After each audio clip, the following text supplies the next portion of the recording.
Welcome back to the Ed Morrissey Show.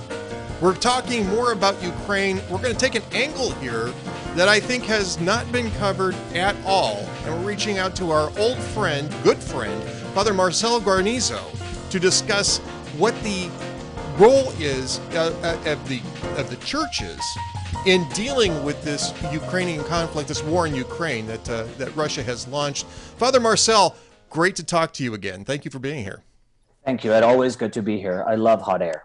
Well, we always love it when you engage with us, and you've been very generous with your time in the past, and I'm very intrigued by what role the Catholic Church will have in this, but more importantly, what the Orthodox churches are saying about this. And you are at this sort of confluence of this. You were ordained in Moscow. You can talk to us a little bit about that. You've worked with the people who are on the front lines of this, right? In terms of the church's response to this on the front lines, not on the literal front lines, obviously. Are you surprised that there hasn't been more of a response to this? Thank you, Ed, for having me. I think the international response has been overwhelming to this war of aggression that Putin is carrying out. So over 87 countries either voted or co-sponsored the draft UN Security Council resolution, which Russia vetoed because they have veto power. So there's no confusion at the international level. In fact, China didn't even support it. They merely abstained, right? Right. We have a massive humanitarian crisis, about 500,000 refugees fleeing, mainly through Poland, some through Romania, Slovakia, and Hungary, but Poland is completely flooded. I have friends literally at the border helping the refugees. And we have a vicious, lethal attack of Russian forces on the Ukrainian people, particularly cities like Kharkiv and Kiev, which is now being surrounded. We learned today that the Belarusian army is planning to possibly send their own army, not the Russian army that's stationed in Belarus, but their own soldiers through the north to encircle Kiev and, try to seek a surrender, or who knows how far Putin will go, or destroy Kiev and just completely take over. So it's a real crisis. There's a 3-mile military convoy moving right now towards Kiev with lethal weapons. And Putin is buying time, waiting for his forces, to conglomerate in order to try to, take over Kiev. So it's a very serious situation. The church, of course, I think the biggest problem right now is the deafening silence of the Russian Orthodox Church, and in particular, Patriarch Kirill. And after the Russian forces had already started to move into Ukraine, he was congratulating Putin on what is known as the Defender of the Fatherland Day. And in there, he said, quote, "I cordially congratulate you," speaking of Putin, this is the Patriarch of the Russian Orthodox Church, "on Defender of the Fatherland Day. I wish you good health, peace of mind, and abundant help from the Lord in your high and responsible service to the people of Russia." Yeah. He added, which explains the problem, right? This is a fratricidal war. I know how many people in Russia have friends and family in Ukraine. So to allow this and not say that it is an unjust war, unjustified war, is completely unacceptable. But why is this problem occurring? He noted that with the active participation and support of the president, quote, "Many important temple building, educational, and social projects of the Moscow Patriarch are being implemented." And this is really the truth. It's been decades now that the Orthodox Church has been receiving benefits from Putin. Right. And they refuse to take distance. And when you lose your economic freedom, you're going to lose your moral freedom to preach the gospel and the truth.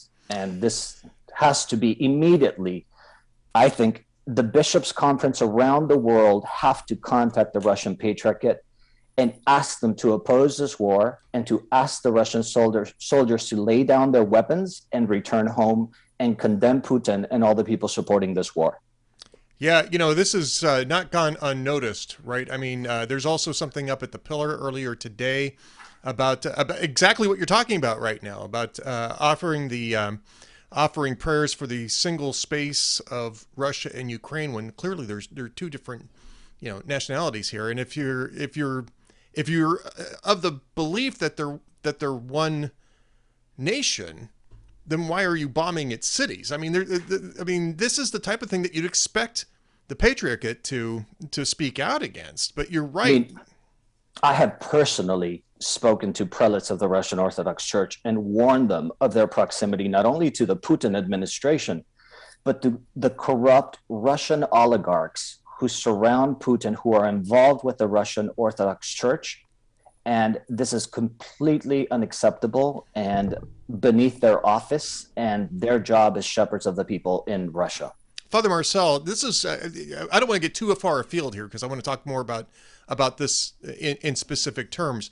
But this reminds me of ongoing conversations I've had with friends here ever since Putin started cracking down on Islamist separatists in Chechnya and some of the other places, is that a lot of people have been sort of trying to cast Vladimir Putin as a soldier for Christianity, right? As sort of like the savior of Western Christianity. And I kept trying to argue with them that it had nothing to do with that. And this is a guy who's co-opting Christianity for entirely secular, imperial ambitions. And Yes. this is sort of the end result of this, right?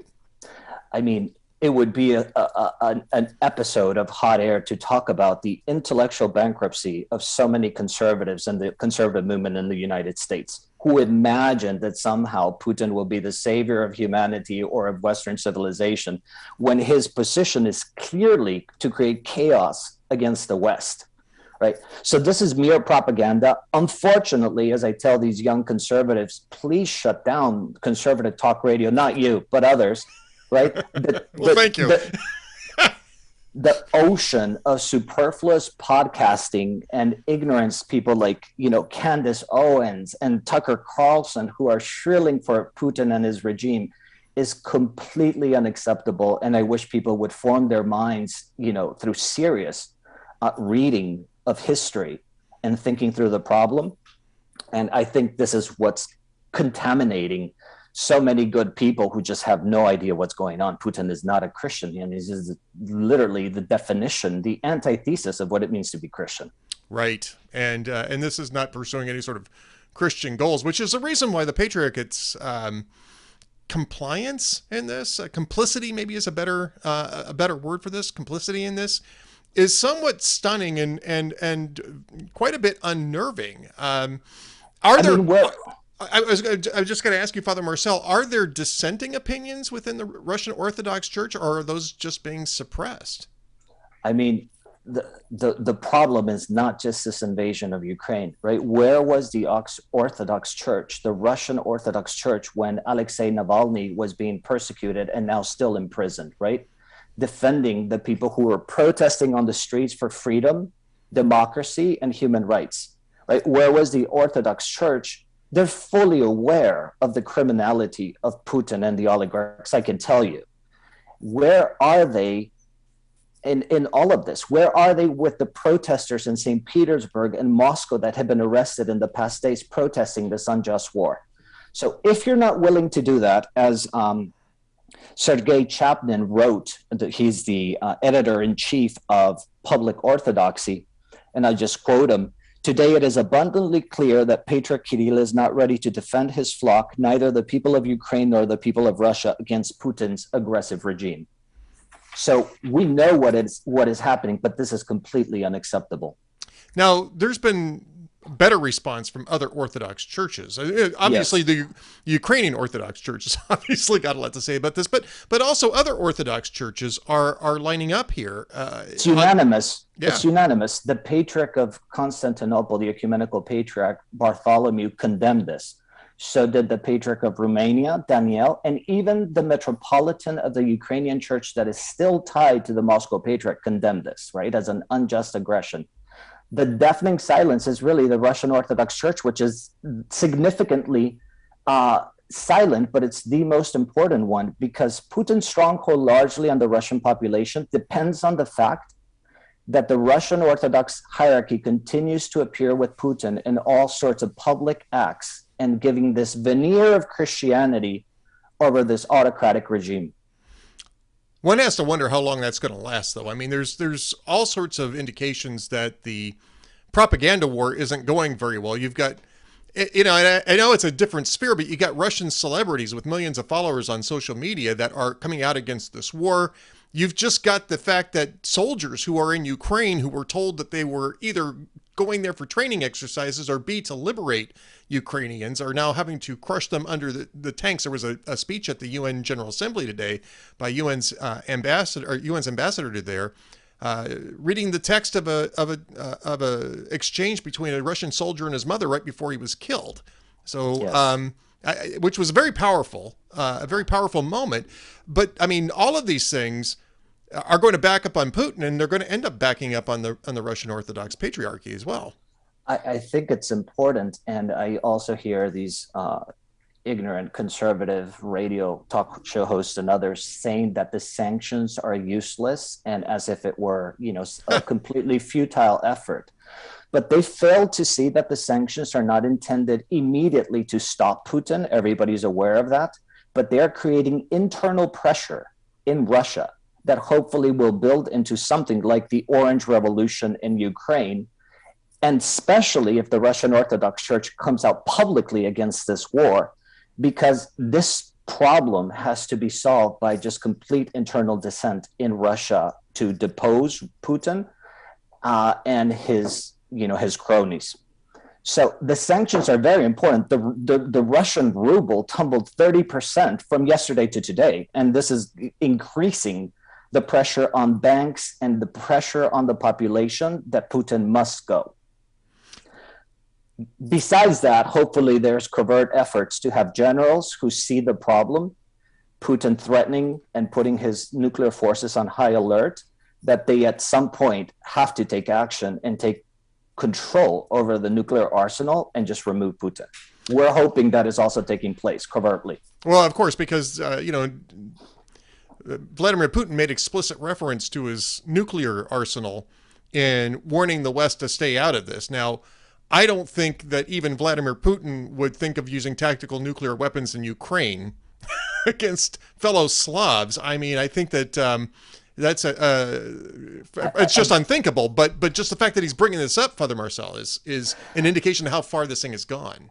I mean, I think there's a distinction there, Ed, which you probably are making when you say tactical nuclear weapons, because there are strategic nuclear weapons and tactical nuclear weapons. So when people think about a nuclear war, they're thinking, strategic weapons delivered by an intercontinental ballistic missile or a bomber or something like that. One of those could obliterate Paris or London. But they forget that Putin has tactical nuclear weapons, many more than we do. They have about 2,000 tactical nuclear weapons. We have about 200 and maybe 100 only in Europe. Right. Those were designed, some of them, as low yield nuclear warheads that you can put on a conventional weapon. So you can fire a conventional warhead, or you can fire one with nuclear yield that is lower. And those are designed for a limited strike, so intended basically to devastate enemy targets in a specific area and not wreak complete nuclear havoc, right? So right. They could potentially, if the resistance continues and the lethal weapons that are on their way to Ukraine, 3-mile military convoy driving towards Kiev as we speak, right? This could happen tonight. Right. Putin could lose patience and fire off a nuclear tactical weapon just to destroy, the defenses of Ukraine. And then the question comes, not so much about total nuclear war. There will be no questions if that happens. So if you start firing strategic nuclear weapons, it'll be the end. But what happens if he does use a tactical low-yield nuclear weapon on Kiev? Right? That has never been done in combat. And he crosses that line. What will the West do at that point? Right. And not just the West, what will the Russian oligarchs do? Because at that point, I mean, you're talking about generations of isolation. At the very least, there's certainly going to be a military response to that type of weapons thing, and it might not be terribly apparent. I mean, one of the things that you look at, Father Marcel, is the position of Soviet boomer submarines, and making sure that they don't get any closer to the United States, the UK, or anywhere else than they are at the moment. I would almost guarantee you, well, even during normal times, we're tracking those things as best as we can. But I would say that there's probably a heightened sense that this might be the time to really keep a close eye on those types of mobile naval assets. Yeah, I doubt that Putin will go for an all-out nuclear war at this point. But still, to cross the line on these tactical nuclear weapons of smaller yield that are completely forbidden, what will be the response? Yep. The other thing that the European community and the U.S. have to watch out for is what's happening in Belarus. Right. Belarus has basically, for all intents and purposes, ceased to be a sovereign state, not only because they are aiding the invasion of Ukraine, but they've now seemingly announced that they will use their own troops with Belarusian uniforms to invade Ukraine and Kiev through the north. But the bigger thing that maybe nobody was noticing yesterday, because they were talking about peace talks today, which of course is just a ruse by Putin and propaganda, he is creating his empire from Russia to Belarus, and he needs the corridor through Ukraine. Yesterday, there was a referendum because Belarus is neutral regarding nuclear weapons in their constitution until yesterday. They ran a referendum in which that was changed. So that means Belarus can now accept nuclear weapons. And the second thing that was in that vote was that Lukashenko could stay as president, the same move that Putin made in Russia till 2035. So now the question comes, what if, well, Putin will use that as leverage, that he could give nuclear weapons to Belarus because they now could become a nuclear power. And Lukashenko has already said he might request nuclear weapons. So now you put nuclear weapons at the frontier, at the border with 4 NATO countries who are not nuclear powers. So he is expanding the pieces on the chessboard. He is not looking to retreat at all. And this is extremely dangerous. I mean, this referendum that Lukashenko ran was clearly part of the strategy of Putin all along. Right. All right. So let's get back to the churches. Now we've talked about the Russian Orthodox Church. We've talked about the other Orthodox churches. Pope Francis actually did something fairly unprecedented. I don't want to say entirely unprecedented because I'm not sure about that, but certainly something unusual in directly going to an ambassador to talk about this invasion. This was a couple of days ago. And I mean, the Vatican's always going to be opposed to any sort of military action, and that's not a big surprise. And it's fully consistent, of course, with Christian teaching. What is the role that you've seen them playing? What is the role that the American bishops should be playing in this crisis? So I'm going to say that the Vatican is not opposed to all wars. It's clearly the teaching of the church that there are wars that are just true. Yes. Self-defense wars. And clearly that was the case in Croatia in the 90s. It would be the case here, I would say. And we also know that Pope Francis spoke via telephone with President Zelensky in Ukraine. So clearly we know where they stand, where the whole world stands, right? There's been protests in Berlin against the war, 100,000 people in Czech Republic, Hong Kong, all over the world.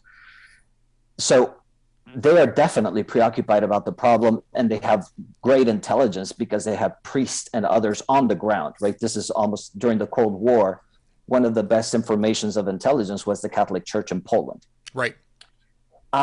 I definitely think all Episcopal conferences around the world should be calling, especially tonight, because the big attack on Kiev could happen tonight or tomorrow, depending how long it takes for those forces to get there to surround Kiev, for prayer and fasting, and to say masses immediately, but also to take up collections, not the second collection that they take up in the Catholic Church with just a few $100s. I already did that myself. No, real collections, and send them to Ukraine for the refugees.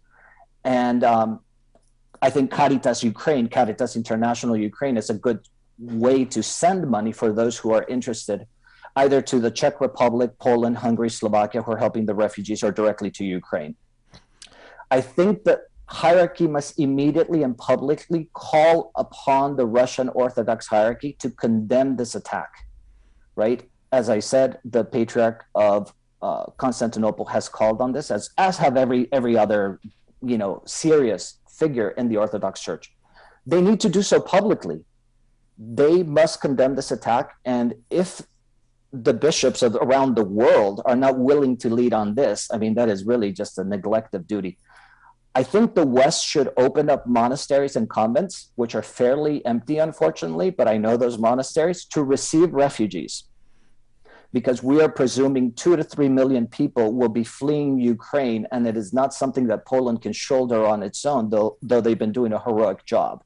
They should open up those monasteries and put these religious to work to help. There's a lot of talk about social justice. I'd like to see it in action once in a lifetime. It's a great point. Poland's been doing a heroic job. Romania and Hungary as well. Moldova, which is clearly would be the next target if Ukraine falls. I mean, the Russians have had their eyes on Moldova ever since the collapse of the Soviet Union. So that's another piece that they want to put in place. But they have stood up and said that they're opposed to this and they're taking in refugees. And so there's a lot of heroism that's going on out there. I think you're right that it's time to force the Russian Orthodox Church to choose between its Christian duty and its secular ambitions here. And I'm surprised that they haven't seen that as of yet. Of course, and again, just to circle back around, this is a milieu which you're very familiar. You were ordained in that milieu. You've worked in that milieu. What do you think? Just if you could speculate, what do you think the internal discussions in the Russian Orthodox Church are looking at like right now? Is there also going to be a sort of a wave of dissent that's going to rise up against the patriarch? There's a pretty strong control of Patriarch Kirill over almost everybody in the Russian Patriarchate. There are some good people, I believe, in the Russian Patriarchate, such as Metropolitan Hilarion Alfeyev, who has a lot of friends in the West. I know him personally and have done things and worked with him when I was running aid to the church in Russia to help and cooperate after the fall of communism. It's going to be up to them whether they're going to dissent or whether particular individual priests are going to start voicing their opposition to what is taking place. I mean, the Russian Orthodox Church is also very upset that the part of the Ukrainian Church, Orthodox Church, broke away from their jurisdiction in Ukraine, and they're now autocephalous, recognized by the Patriarch of Constantinople. But this has become a political problem too. Not only Lavrov, but also other politicians in Moscow talk about this idea. Putin talked about it as well, that the Ukrainian authorities have cynically turned the tragedy of the church split into an instrument of state policy. So they're involving the religious aspect as part of one of the reasons for their domination, right? That they must correct this sin against the Orthodox Church, right? But it gives ample justification to the independence of the Russian Orthodox, the Ukrainian Church in Ukraine, because their complaint was that the Russian Orthodox Church was becoming an instrument of the state, and we see it now. Right. And this is the reason why, just in general, I can talk about in terms of Italian history too, and the Risorgimento and all of that it's best when Christian churches aren't actually partners or a part of the state itself, when they stand apart and hold everyone accountable, including those in power. I mean, I would say that obviously, since the common good is not in contradiction with the notion of a Christian society, right? It was in fact the Catholic Church that for centuries built basically what was the West. So there's no intrinsic contradiction that the government protect that culture and that civilization, right? Right. The problem becomes when you have corrupt leaders like Vladimir Putin, who has clearly, without question, they know all of this, the corruption, the stealing of the money of all these oligarchs, the murder of people, even in Moscow, that you're collaborating or tacitly staying quiet in order to continue that collaboration is just completely unacceptable. Well, it's sinful at the least, right? It's sinful at the least. Yeah. I've told them directly to their face, and they know what is happening, but they're going to have to make a choice whether they're serving Christ or they're serving financial and other political interests, right? Indeed. Our Lord said, of what good is it to win the world and lose your soul? So I definitely think all hierarchies around the world should be on this problem publicly, calling the Russian Orthodox Church to do something about that, and materially and spiritually immediately cooperating with the Ukrainians who are suffering at this hour. Well, Father Marcel, I think we're going to leave it at that. But before we go, are there any links that you'd like to share with us or just references where people can go to find out more about what you're doing, find out more about this conflict? I'll just offer up pillarcatholic.com has a piece up on Patriarch Kirill. I think it's up today, actually. So that gives a little bit more background on what Father Marcel Guarnizo is saying. But where can people go to find out more about you and the work that you're doing? Well, I sincerely think the most important thing is to send funds right now to, the Ukrainian Caritas and other places that are aiding in this problem. We can also talk about the link if people want to directly fund the Ukrainian army. And I think that would be no problem as far as I'm concerned. And I will publish an article soon about this problem with the Russian Orthodox Church. I think we don't know how far this goes, but we could be at the precipice of something so grave that we've never conceived of the possibilities here, right?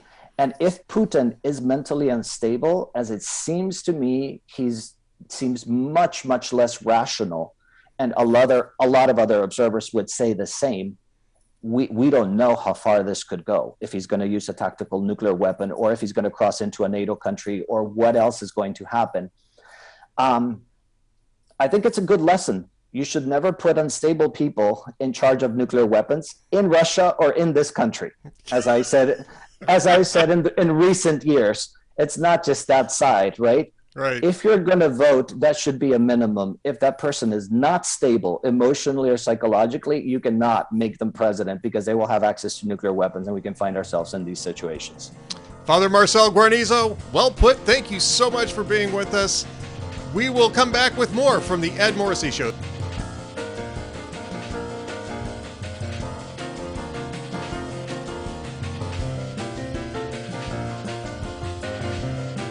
Welcome back to the Ed Morrissey Show. Joining me now to extend our discussion about Ukraine, Russia, and the war is one of my great friends, King Banaian of the Northern Alliance Radio Network.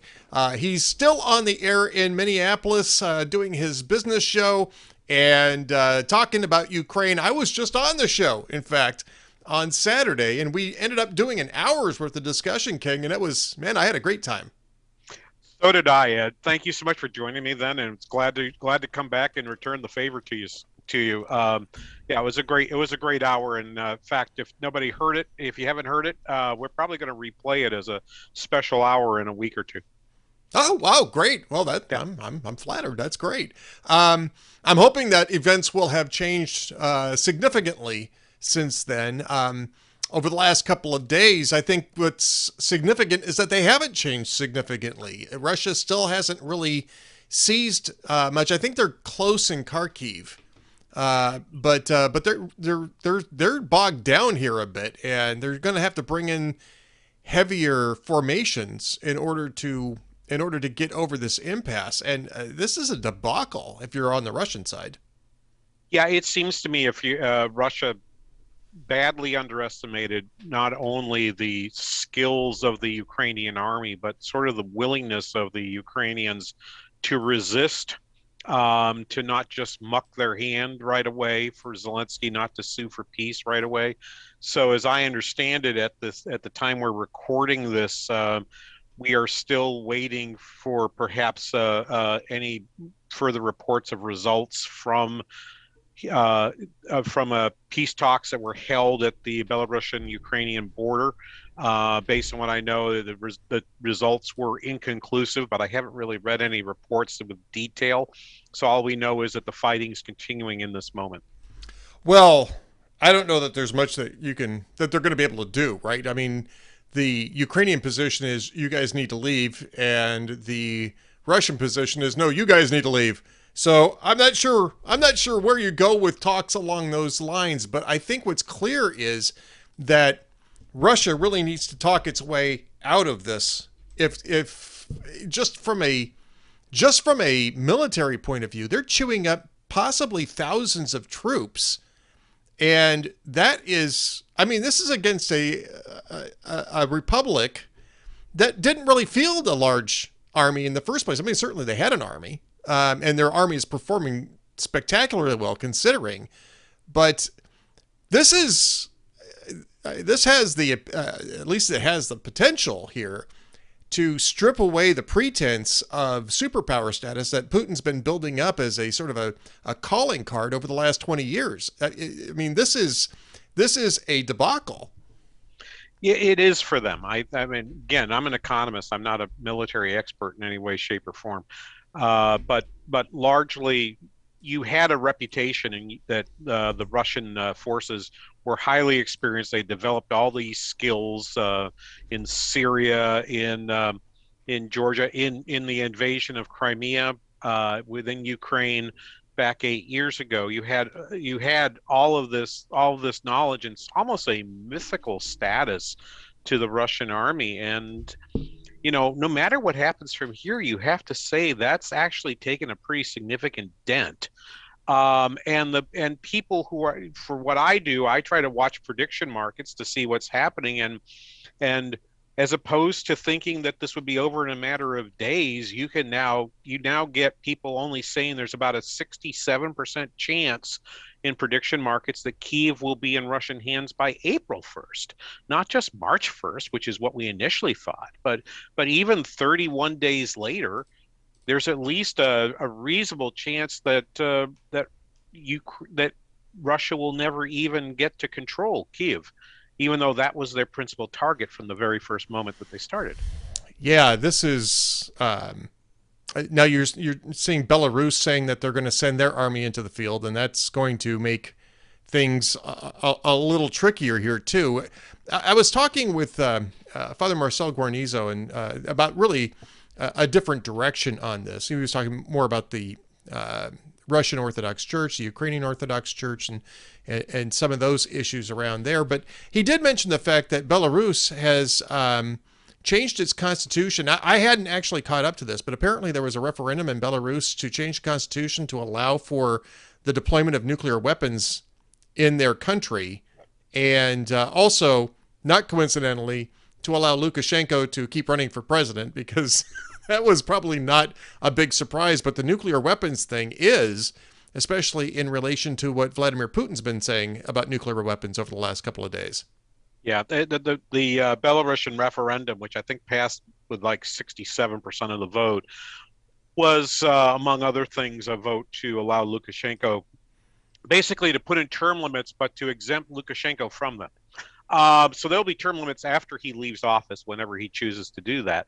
That's awesome. But it also allows Russian troops to be permanently based in Belarus, which has to be deeply concerning, and probably was all part of a broad strategy to build a strategic buffer, Belarus and Ukraine together as a buffer against NATO, as what really appears to be Putin's main plan, which is what's so surprising to you and me, Ed, is that we talked for months as if they would be trying to annex the two republics. Maybe they would try to grab all of Donbass. But in fact, Russia's and Putin's aims have been far broader. It surprises everybody to think that they may wish to go all the way to NATO's border, not just in Belarus, but to position, because now they can position, think of it, missiles right on the border with Poland. And from Belarus. And now if they had been able to take all of Ukraine, they might have been able to do the same thing to threaten Hungary, Romania, Slovakia, and other countries that border on Ukraine. Well, this is part of what Putin was demanding, right? Was that we retreat from all those places. That he wants to go back to pre-2017 NATO positions, where, and I think actually the Baltic states were pre-2017 anyway. But, Hungary, Romania, those were later additions. And he wants to go back to having sort of those at least having those states be non-aligned. What's ironic about that, of course, King, is that NATO has never been more united, and pro-NATO sentiment now in Europe pro-EU sentiment has never been stronger. You've got Orban in Hungary calling for sanctions. You've got Germany backing swift sanctions now. You've got Finland sending weapons to Ukraine. That just happened today, and both Sweden and Finland are now conferring with NATO and look like they might end up joining, which is something that they haven't done in 50 years. Right, right, and think about this.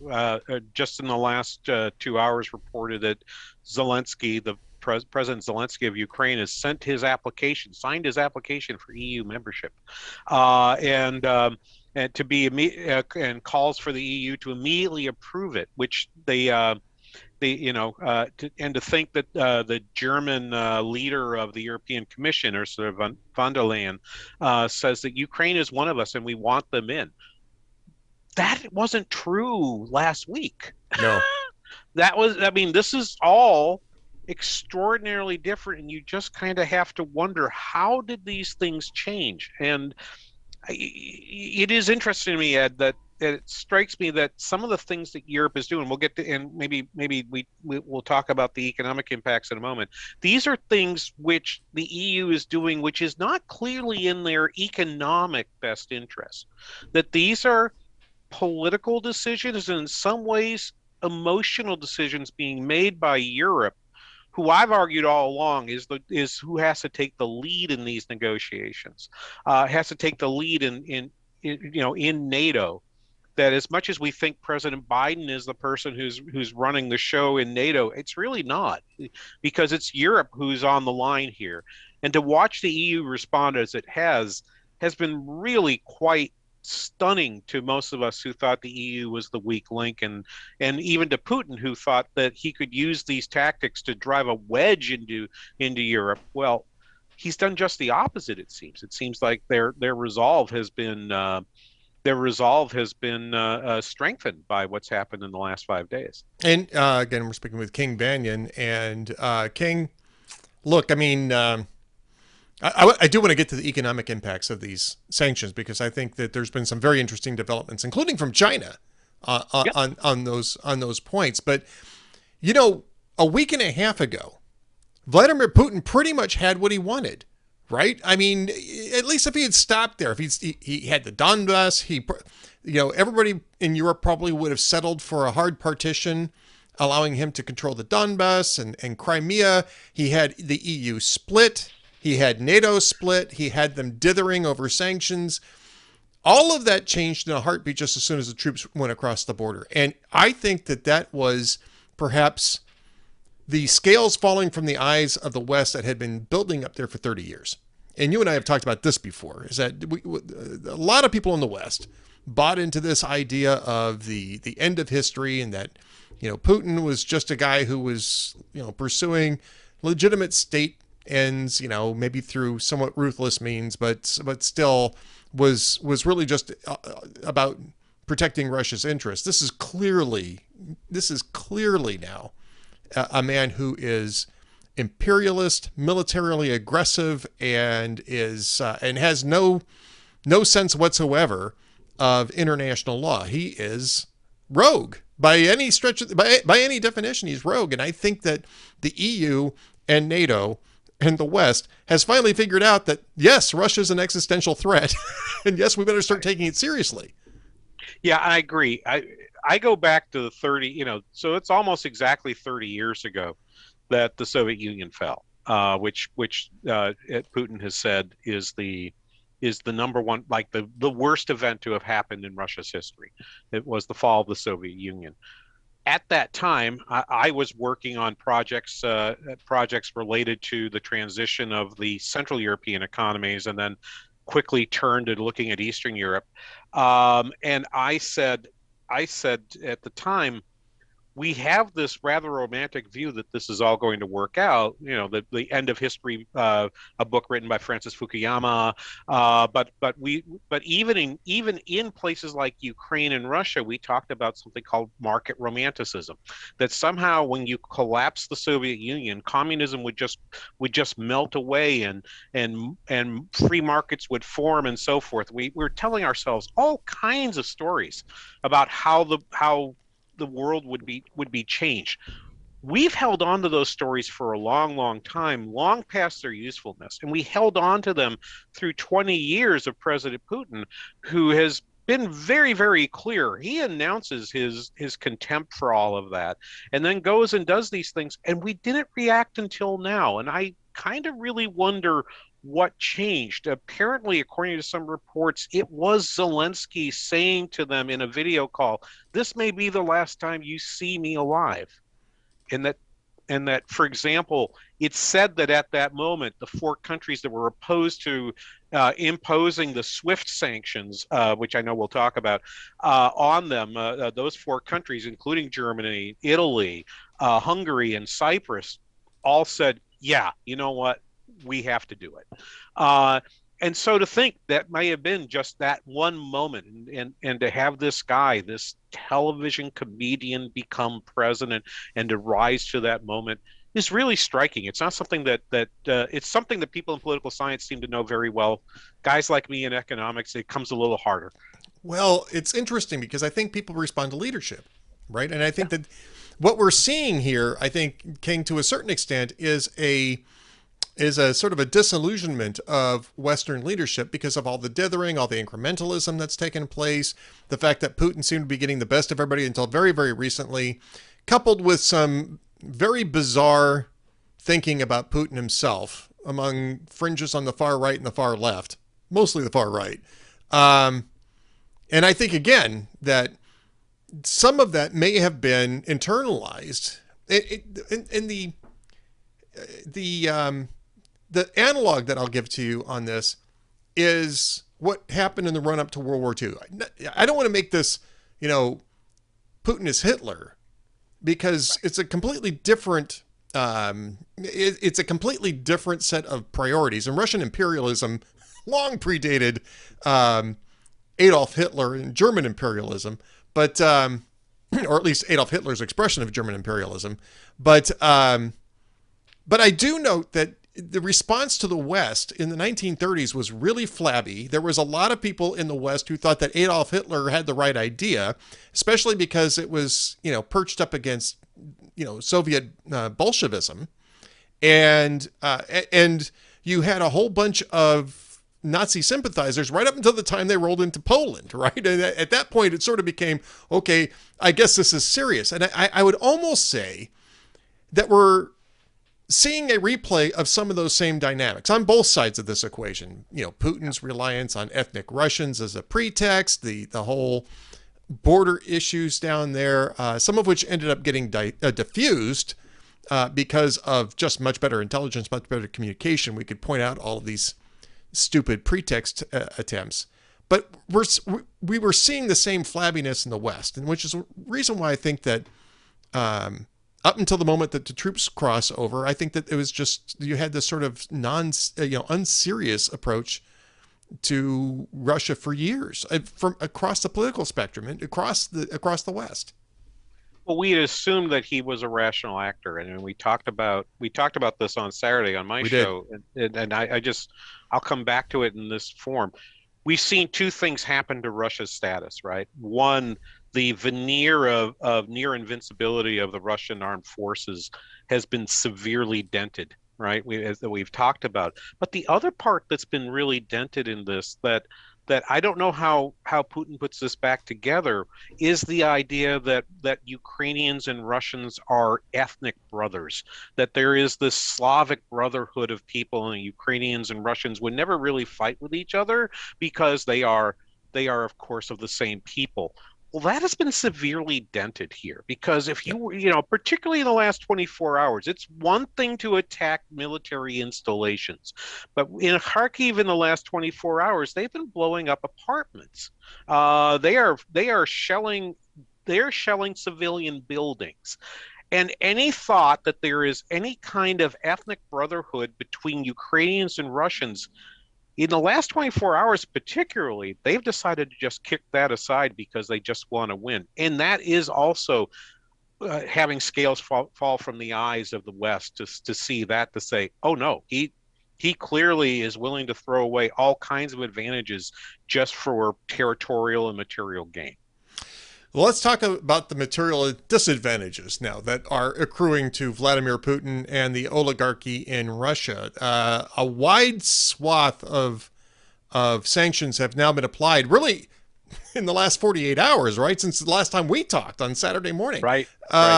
You have now some SWIFT restrictions put in place, not as broad as we perhaps would like. There were carve-outs for energy sales, which is exactly how he's funding that. Putin is funding this. Well, let's start with that. Let's start with the SWIFT sanctions that did get put in place, and then I want to talk about China's response in terms of credit that might end up amplifying that, oddly. Yeah.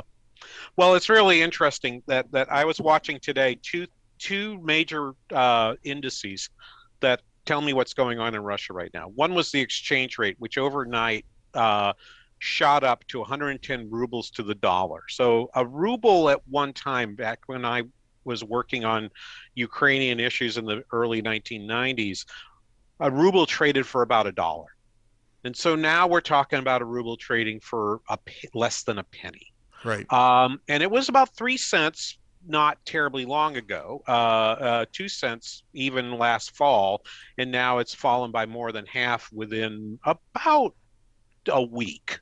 That's a big dent in the economy. It'll make it very hard for Russia to pay for imported goods. To the extent that anyone's willing to sell them imported goods, they're going to be very, very expensive to Russian importers on going forward. The other number I've been watching over the last day or two has been credit default swaps on Russian sovereign debt. Okay, you buy a credit default swap in order to determine, in order to insure yourself against the possibility that piece of debt will default, that the Russian government in this case will not pay off the debt. That was it cost you right now about 4 times what it cost you a week ago to insure your debt against default. Yeah, what does that tell you? And a lot of that really happened after the Chinese announcement, as well as the SWIFT announcement.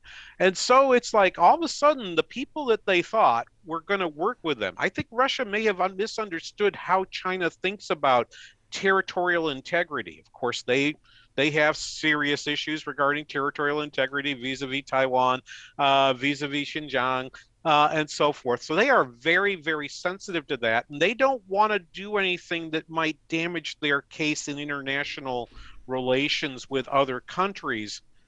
And so they've tried to play it both ways with Russia, and it's not clear to me that Xi actually really understands what he needs to do, because he can't really get a read on Putin any more than you and I can. I don't think he's got quite the stable partner in this relationship between Russia and China that maybe he thought he had last week. Right. Well, let's go over what China did say. Sure. And actually, China didn't say this, right? This is being reported very quietly. Apparently, the Bank of China, at least in Singapore, where these transactions take place, is refusing to grant lines of credit for Russian oil shipments and natural gas shipments. That's the Bank of China itself, at least its Singapore division. Singapore, let's remember, is its own entity. It's not part of China. As well as a couple of the financial houses that are state-owned by China, other than Bank of China.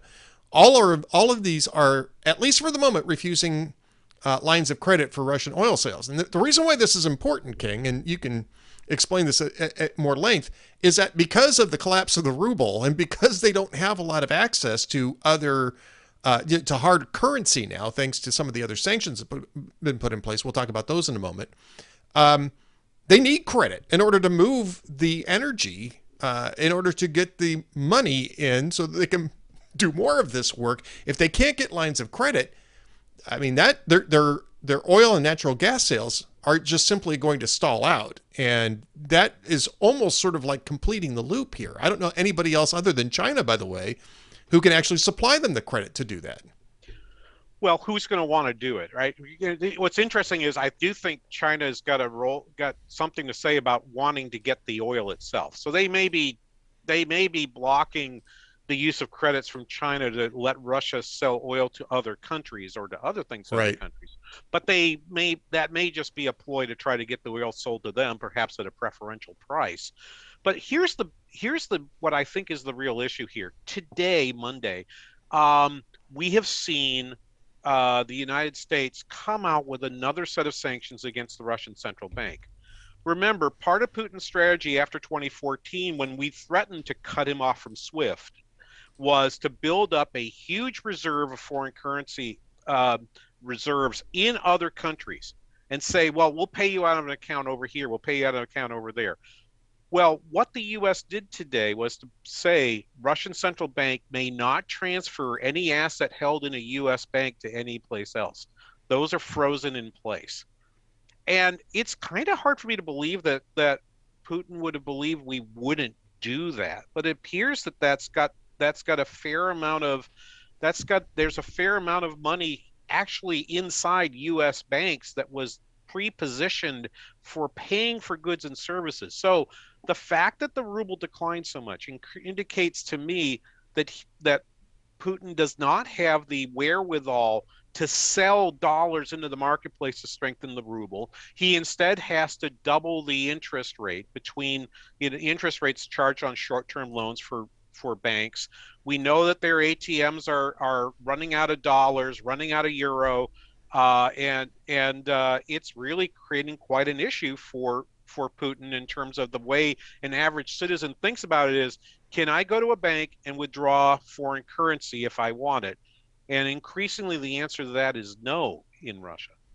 Well, and you're already seeing lines at ATMs. I mean, you've got, if that's not a bank run, it's the beginnings of one, right? And Yeah. that's a crisis all on its own too. Is that you're going to have a whole bunch of people who are trying to pull value out of the accounts at the ruble's lowest point. Well, at least potentially lowest point. Maybe it's not. Maybe it will go lower.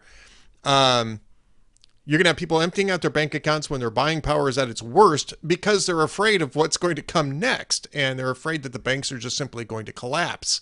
Now, this is not the first time this has happened. It happened at the end of the Soviet Union. It happened actually in 1998 as well. Right. That's exactly right. And because at that time, of course, Russia defaulted on its debt.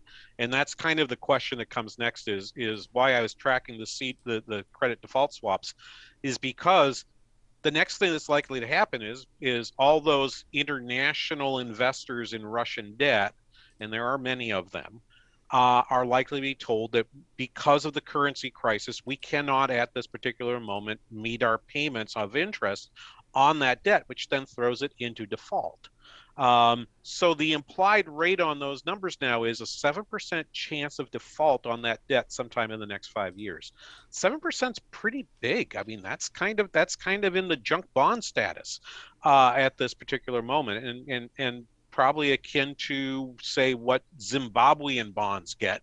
I'm not sure what their CDS rates are. I don't even know if anyone buys a CDS on Zimbabwean bonds, but so I just picked that out of thin air. But I will say it's a pretty significant peak in the likelihood of default on those bonds, and it's a sign of the stress that their financial system's undergoing right now. Let me ask you this, and we've got a few minutes left. Let me ask you this. Are you surprised at the speed at which the EU has, well, first off, that the EU is really taking the lead on this? The U.S. administration seems to be following more than it's leading here. But are you surprised at the speed in which this is happening? Are you surprised at the speed in which these seem to be already having an impact in Russia? Well, I think what happened was Russia believed in its own invincibility. I think it thought it had a decapitation strategy that would, they started on a Thursday. They probably figured by Sunday they'd be in Kiev and install a new leadership in the Ukrainian government. Zelensky would have either fled or been captured, and maybe worse. And that hasn't happened. So I think some of this is a surprise to them.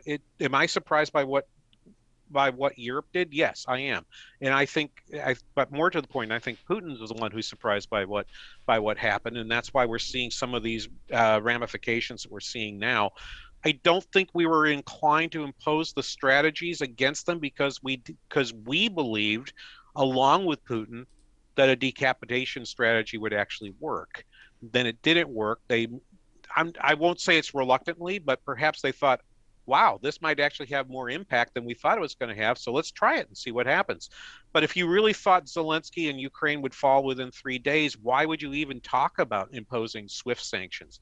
Okay, just to have to undo the damage 72 to 96 hours later. Right. It is only as long as this lasts the longer this lasts, the more willing Europe and the US and Canada and now even China are willing to sort of say, hey, this is really a bad thing and you need to stop. One last thing, and because we got to talk Turkey. Oh yeah. We got to talk Turkey. Yeah. So let's spend at least a couple of minutes talking Turkey here. Turkey just announced, just maybe about less than an hour before we started doing this, that they were going to block military ships from the Bosphorus and the Dardanelles. Now, this matters to the Russian Navy, and this is a huge problem for the Russian Navy, the Russian military, and it is, I think, yet another signal that the scales are falling even from Erdogan's eyes, and Erdogan was kissing up to Putin pretty heavily over the last few years. He has, and anyone that's heard us talk before, particularly when we've talked about Armenia, knows I have a pretty negative opinion of President Erdogan. So take this with a grain of salt. But I do think Erdogan recognizes that NATO is firmly against Russia. It still has aspirations. It still is part of NATO. It still has desires to be in the EU. And it's a love-hate thing between Turkey and Russia. They were not at all happy with Russia's interference in the war between Armenia and Azerbaijan a year ago, November, where Russia kind of intervened to say, "Hey, we need to freeze this conflict," and Russia has imposed troops in Nagorno-Karabakh between Armenians and Azeris. I mean, it's been a love-hate thing. It's been more hate than love over the last year or so. So, I mean, I'm not surprised by this. The real question is, if a Russian military vessel approaches the Dardanelles, will Turkey actually block it, and if necessary, fire upon it? I have real problem believing that. Yeah, I do, but I don't put anything by President Erdogan. I think it's very possible that he's decided right at the moment the strong horse may be Europe and not Putin. Well, I think the last couple of days has sort of made that pretty clear. And yes, I mean, I like you, I have very little love for the current administration of Turkey. Erdogan is a problem child, to put it mildly, but very mildly. To put it very mildly, but you have to take a look at his actions over the last few days. All of a sudden, he's seeking a rapprochement with Israel after a couple of years of antagonism. He's now blocking the Dardanelles. He's calling Putin's invasion of Ukraine a crime, and that and standing by Ukraine as a sovereign nation. I think this is a guy who just got a big, huge whiff of the Cold War and decided that he was perhaps on the wrong side of it. So like you, I think that that's probably what's going on. Yeah, I was reading a story, and I haven't followed up on it, but I read a story about the fact that the Ukrainian army is using drones in their work, and actually lethal drones. And I think, where did they come from? Well, there are two countries that sell lethal drones to third countries, and one of them is Turkey. And I've been trying to research whether or not these are Turkish drones. I think they are, but I don't hold me to that. By the way, the other one, Israel. Right. So, and Israel's trying to tread very carefully in this.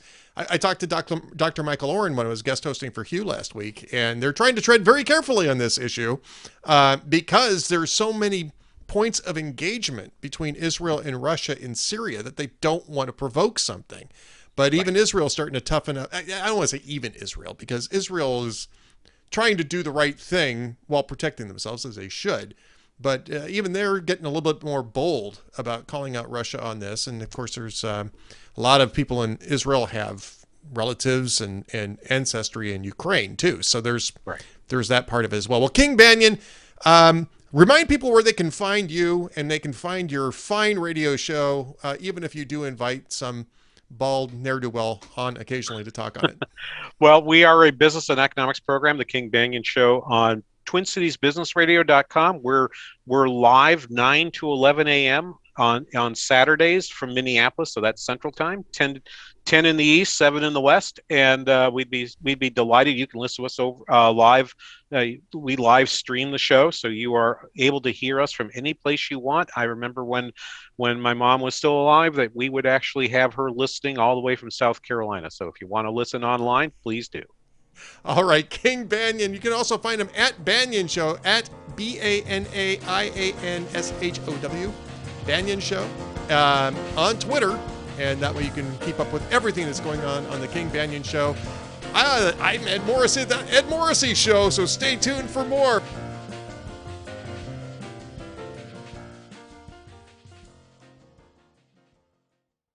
This is Ed Morrissey of HotAir.com for Town Hall. Joe Biden has approached the crisis in Ukraine just as he has every acute issue his administration has faced, reactively, leading, as they say, from behind. From the supply chain crisis to record inflation, the collapse in Afghanistan, and Biden's abandonment of thousands of Americans, right up to Vladimir Putin's war of aggression in Ukraine and energy policy, Biden has barely acted tactically, let alone strategically. Even as the U.S. ramps up the sanctions, Biden trails other Western leaders. Biden only agreed to limited SWIFT sanctions when Germany and Eastern Europe got out ahead of him. Switzerland, of all places, threatened asset seizures before the U.S. finally targeted Russia's central bank and sovereign funds. Biden had an opportunity to keep Putin at bay by aggressively producing oil and natural gas through efforts like the Keystone Pipeline to keep prices low and Russian profits minimal. Even in this crisis, Biden wants to avoid sanctions on Russian energy sales to keep even higher gas prices from further undermining his domestic support. Leading from behind is not leading at all. I'm Ed Morrissey.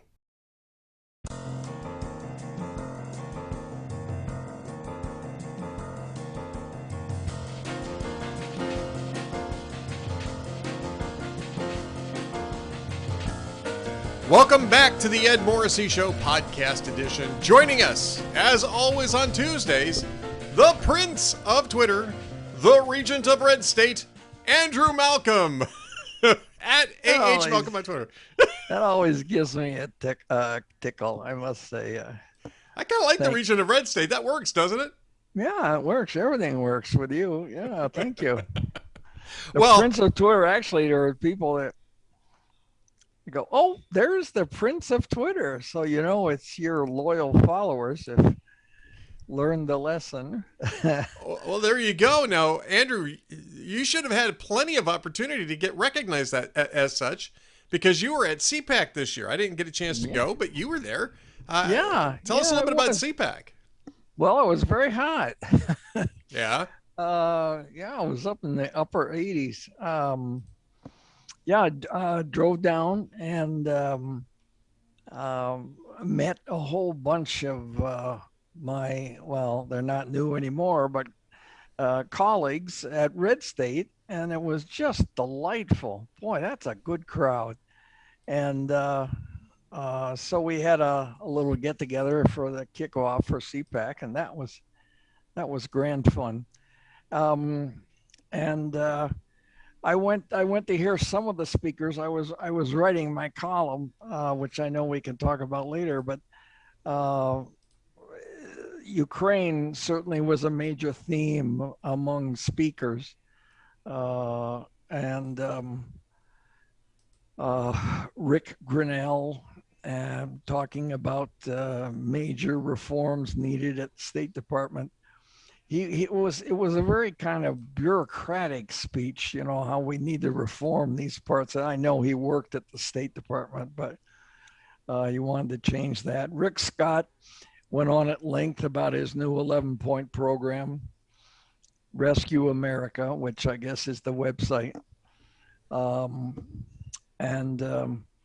he was good. He wasn't smooth, and, so I'm not. Obviously, he's got plans for 2024. I think that's kind of a given. Sure.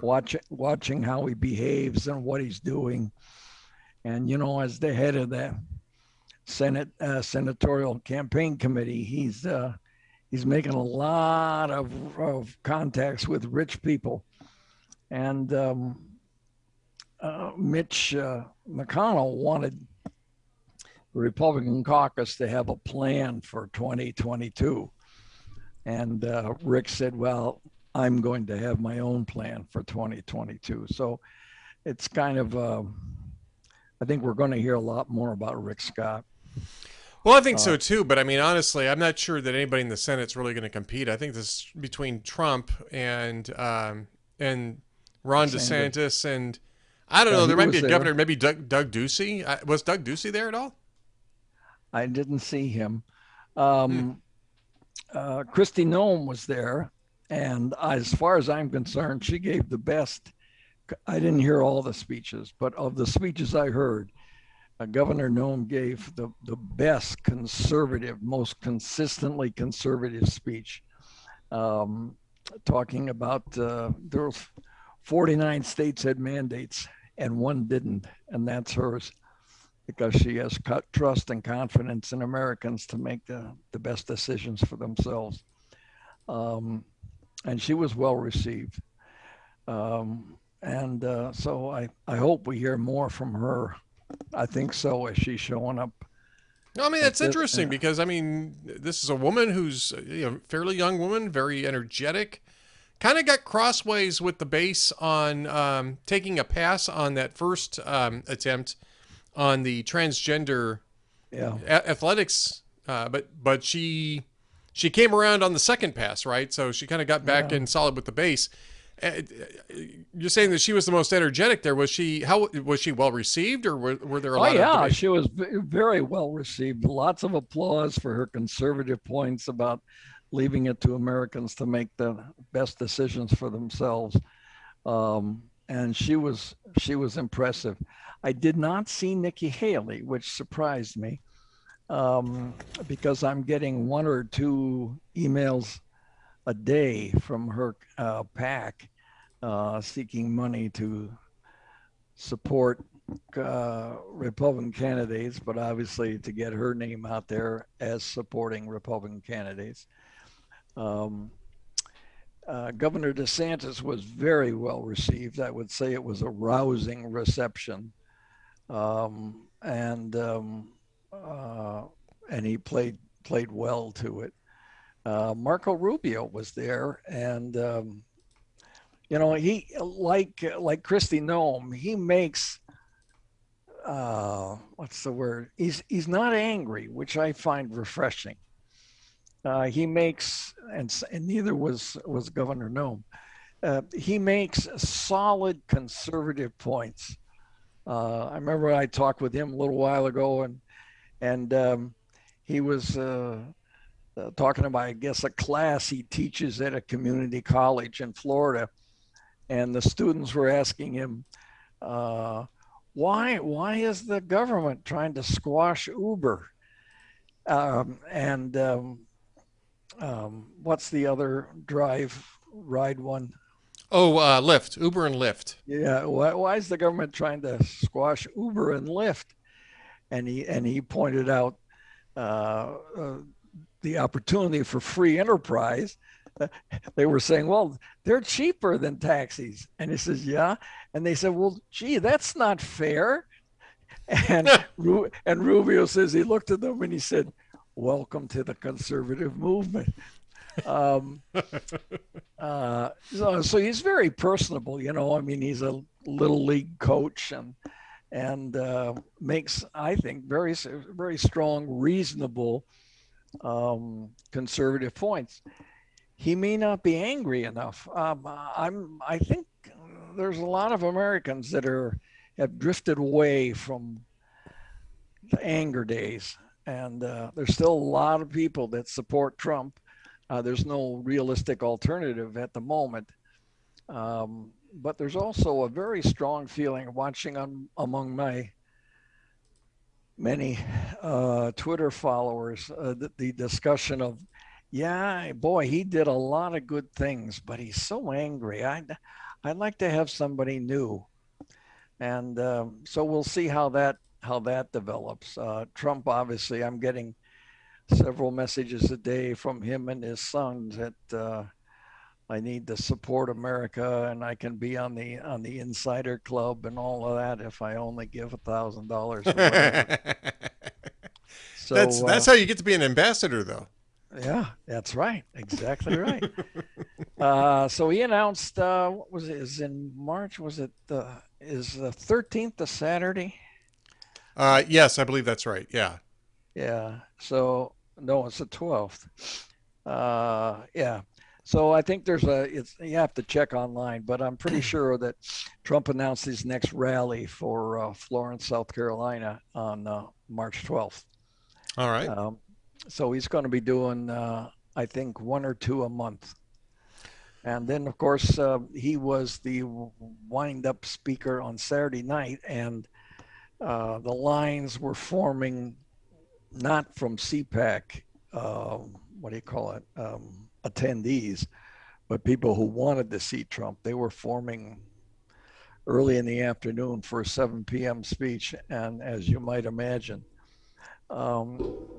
But this time was a little strange. There was not, at least among the CPAC people that I saw and interacted with, there was not a lot of Trump buzz. They love him, but they didn't seem all that excited or desperate to see him as I had expected to be.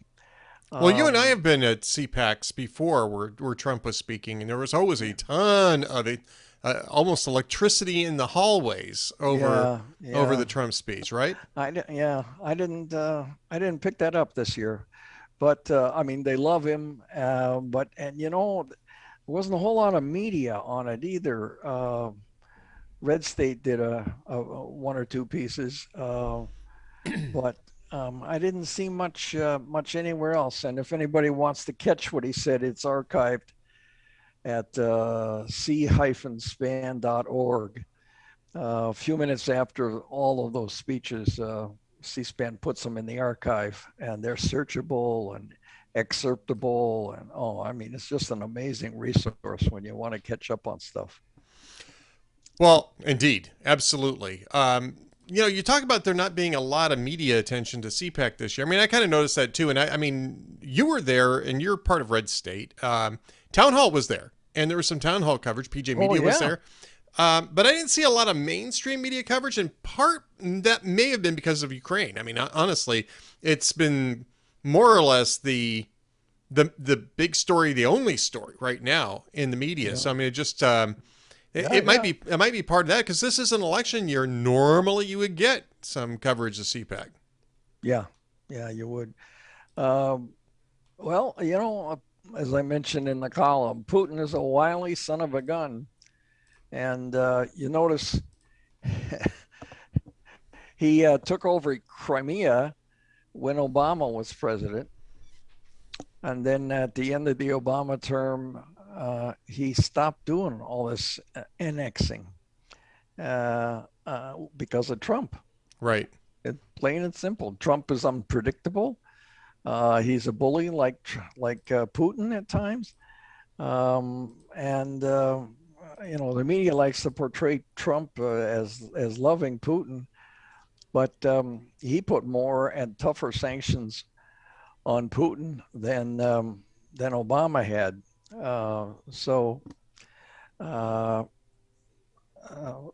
Anyway, so Putin picks Democratic presidents who are typically weaker on foreign policy, weaker on national defense, and he picks them to be when he makes his expansionist moves,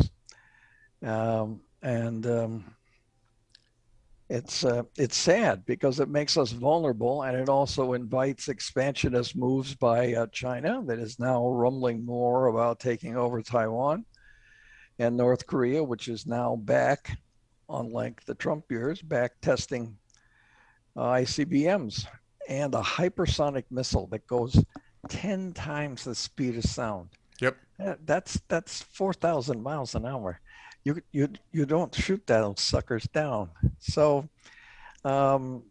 yeah. So it was an interesting time, and obviously Ukraine is the big story. The thing that strikes me about the media on Ukraine is, and we can talk some more about this if you want, but Sure.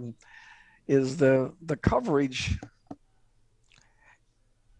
is kind of naive, you know. I mean, it's Yeah, I mean, even from some of the old hands. I mean, as you're seeing this, I'm seeing a tweet from Richard Engel, who's a good He's a veteran, yeah, good veteran, war correspondent, foreign affairs correspondent, did some great work in Afghanistan during the collapse there, and he's got a tweet up. And tweets are tweets. You're the prince of Twitter because you know what tweets are? They're sticky notes. They're sticky notes, right?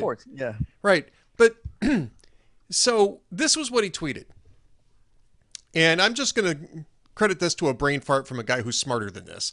Perhaps the biggest risk calculation moral dilemma of the war so far. A massive Russian convoy is about 30 miles from Kyiv. The U.S. NATO could likely destroy it, but that would risk direct involvement against Russia and risk everything. Does the West watch in silence as it rolls? I mean, I don't think that the West has been silent. I also don't think that it's a great idea for NATO to go charging into Ukraine and start firing at Russian soldiers and starting World War III. I mean, there are positions in between those two things. Yeah. And I think NATO's been very careful to make sure that they don't cross that line even inadvertently to give Putin a pretext for a wider conflict here, which might help him politically back home. Yeah. Well, Putin may find a pretext. Sure. But the NATO countries seem to be somewhat preparing. They're jacking up their defense spending, which of course has a long lead time. But they finally got the message that Putin is a bad guy. They've stopped Nord Stream 2, which is almost done. They're building up troops in Poland. Belarus is kind of a wild card. It's become, in effect, another puppet state of Moscow's. It's tough to stand by and see this. On the other hand, President Eisenhower, in 1956, the Hungarian Revolution. Right. Great pressure for him to take us in there, and we didn't. And the small d Democrats got crushed. They eventually prevailed, but it was a long time until the end of the Cold War from 1956, and a lot of people got hurt. What we're hearing from the media coverage is that the Ukrainians seem to be putting up a pretty good fight.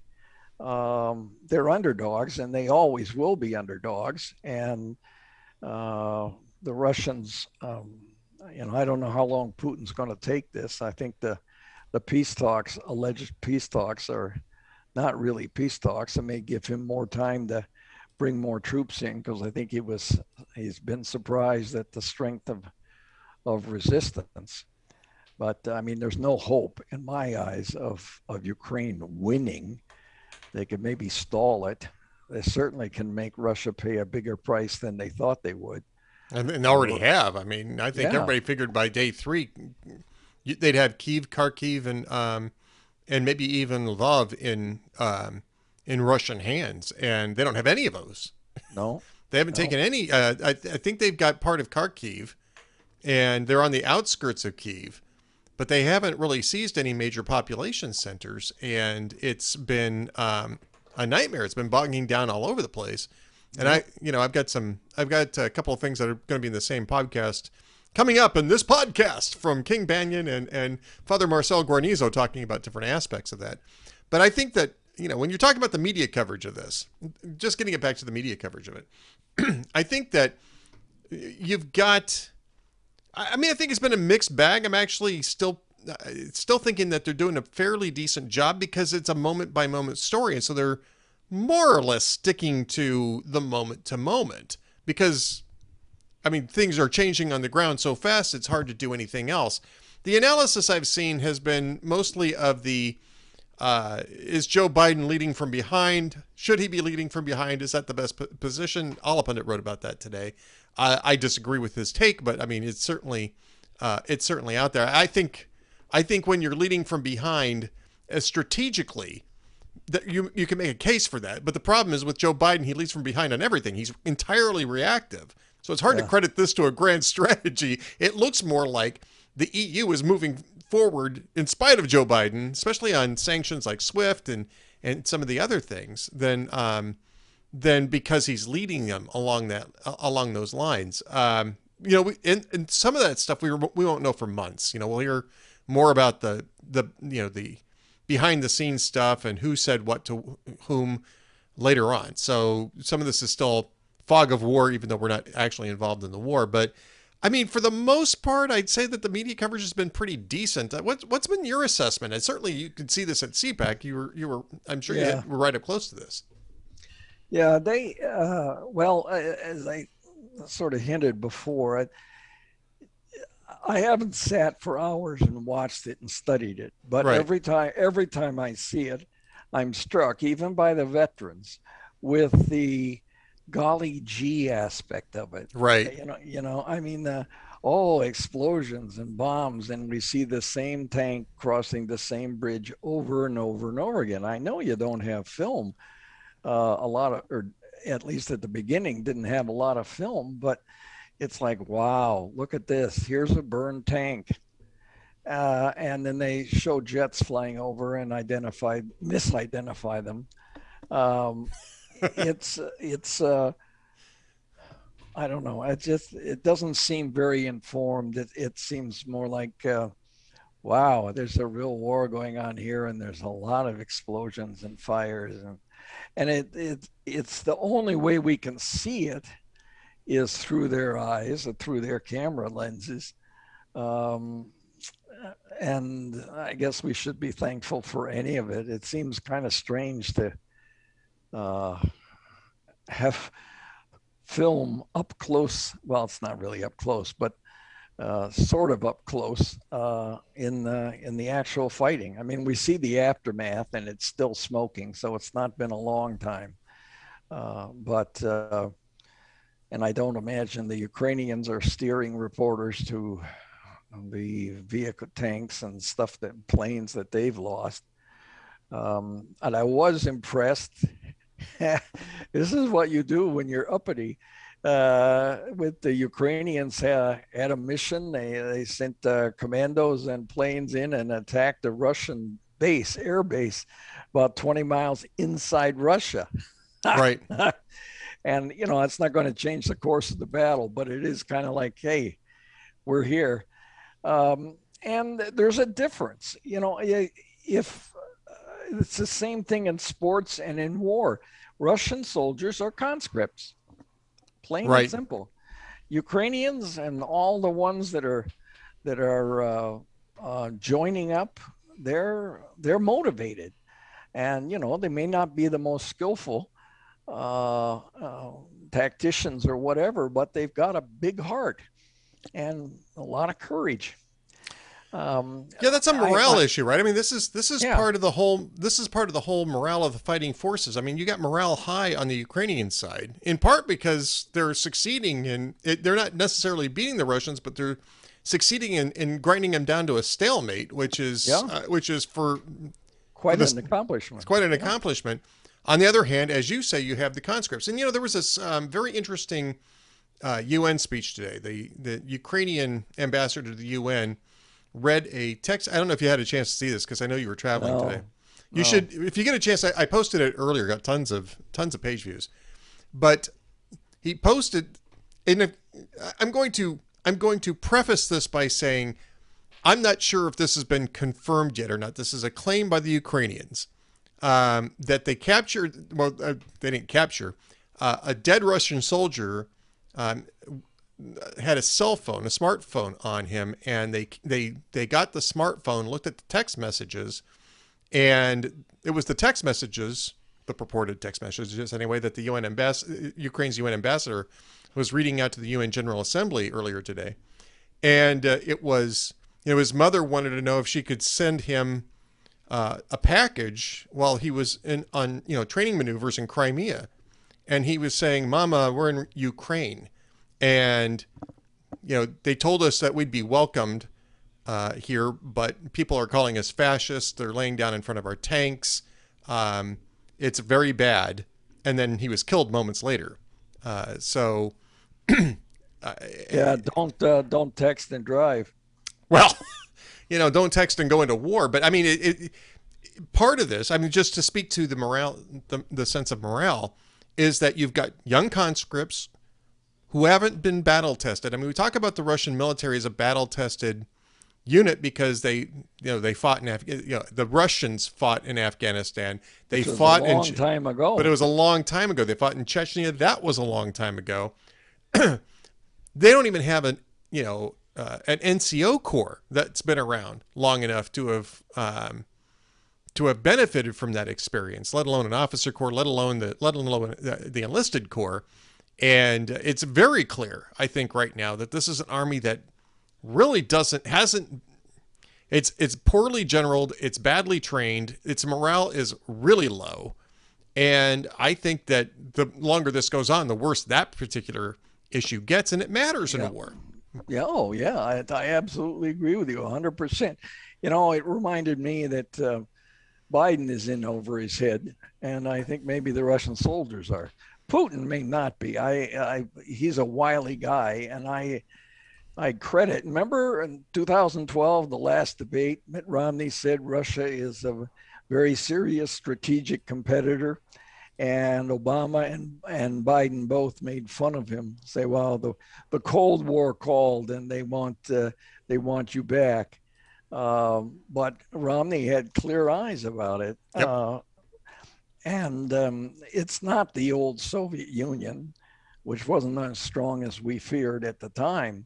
But I'm hoping, and I'm suspecting, but I have no inside information that our military has ghosts in Crimea who may be training some Crimea, not Crimea, in Ukraine, who may be training Ukrainians, but are certainly studying Soviet tactics and weapons and finding out their weak spots. And it looks like the Stingers and Javelin missiles that we sent and others sent are taking a surprisingly effective toll on the Russians. Well, in part, this gets back to, I mean, I don't want to get deep in the weeds because I'm not a military expert, but I've been reading from military experts looking at this, and in part it's because the Russians are failing, armor warfare 101, which is that when you send in armored units, you have to send in mechanized infantry along with them in order to protect the armored units. Because when people start firing things like Javelin missiles, you need the infantry on hand to take them out. And instead, they're just sending armored units because apparently they just figured that the Ukrainians were just going to run for the hills. Yeah. And their armored companies are getting wiped out. Did you see and again, you have to take this stuff with a grain of salt, but did you see the video of the guy in the tractor stealing the Russian tank?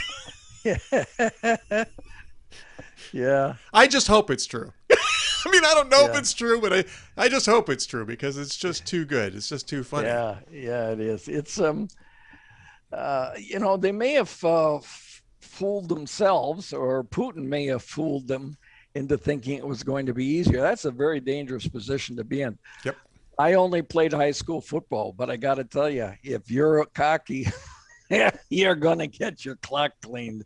Even if something as innocent as, well, it's not always innocent, but as simple as sports.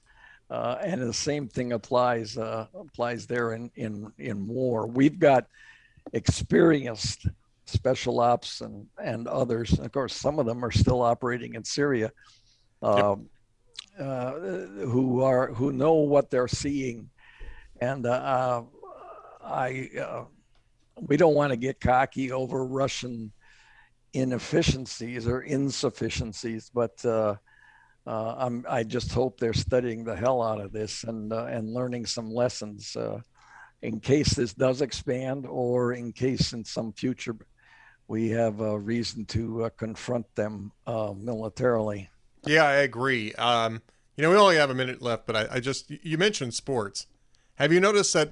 Have you caught up to all the different sports leagues that is presently kicking Russia and Belarus? I mean, isn't that something? FIFA, that's a big deal. I mean, that's World Cup soccer, and Russia was going to be competitive in that, and they've kicked them out. The International Olympic Committee at first was just saying, well, you can't use because they're already under suspension for doping, but now they've just been kicked out of Olympic competition in the future. We're talking a couple of years from now.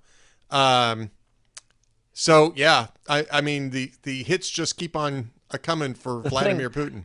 The thing that there was a piece today on, I guess it was the Wire Service, talking about U.S. governors taking a stand, and then they're vowing that they're not going to buy any Russian vehicles, and everybody should stop buying Russian vodka. And we're still buying 600,000 barrels of Russian oil a day. Yeah. 650,000.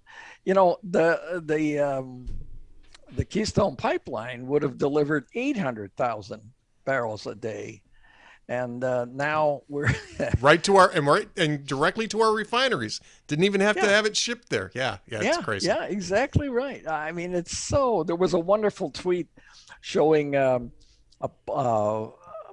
pipeline after construction, and it's a beautiful greenway through the forest, grass growing and everything, and a titanium mine for your electric car batteries. And it's the ugliest open pit being dug. Yep. Yeah. It's amazing. By the way, just one last thing on that, then we got to get to the jokes of the week. Maybe you heard a couple new ones at CPAC. I don't know if they're clean. We'll try them. No. Oh, okay. Yeah. But this is a statement that just came out from the Walt Disney Company. Given the unprovoked invasion of Ukraine and the tragic humanitarian crisis, we are pausing the release of theatrical films in Russia. Now, want to guess what the next film that they were going to release in Russia was going to be? Oh, what the title is? I mean, you won't know you won't know the film, but I mean the title is rather ironic. What is it?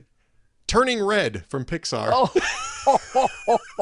Oh, yeah, that's a good reason to pause that one, and also maybe not show it in Ukraine. Yeah, maybe not. All right, let's get to the jokes of the week from the Prince of Twitter and the Regent of Red State. Yep. Well, these are all replays because they're not doing much new stuff. Conan, we got the Academy Awards coming up. Conan replay was 80. This is some years ago.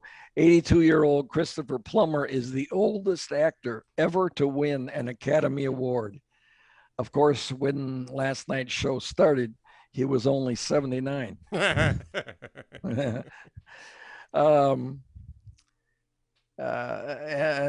Jay Leno replay. Excuse me. Congratulations to President Obama's former aide, Rahm Emanuel.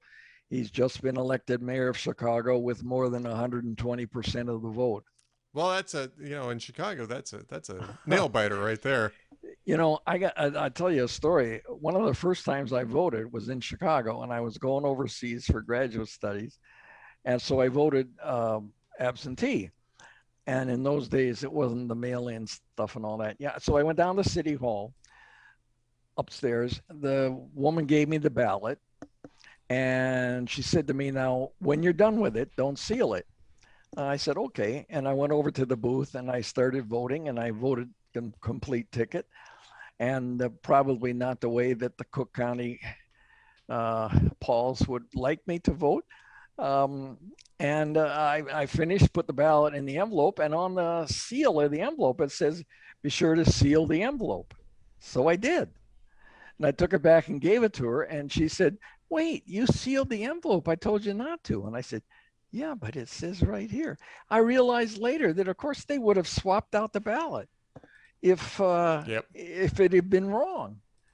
I mean, and that was just as black. I mean, it was broad daylight in the elections office. And now they got to wait till you die.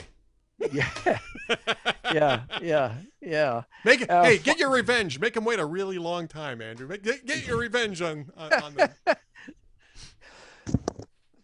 them.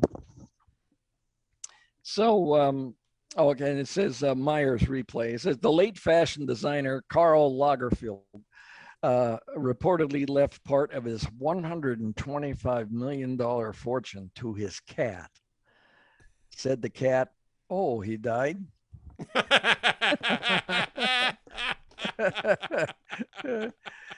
Yeah. Well, there you go. I think that's a fine set of jokes of the week from Andrew Malcolm at AH Malcolm. He is the prince of Twitter at AH Malcolm. And, of course, the regent of Red State, redstate.com. You can find the link to his posts at AH Malcolm on Twitter. But you can go to redstate.com and look for him there as well. Andrew, we'll talk to you next week, sir. Thanks, and welcome back to CPAC, sir. Yeah, thank you. We'll see you then, and thanks, everybody. Thanks, Andrew. We're going to keep on going. Stick around for more.